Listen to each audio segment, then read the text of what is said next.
தாயின் மடியில் தொடங்கிய வாழ்க்கை மண்ணில் மடியில் முடிகிறது.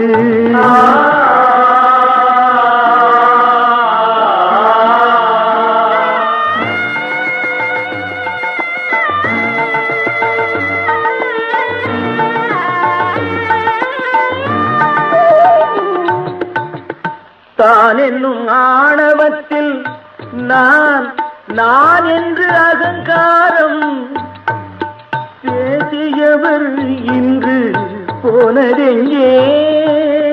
தான் என்னும் ஆணவத்தில் நான் என்று அகங்காரம் பேசியவர் இன்று போனதெங்கே?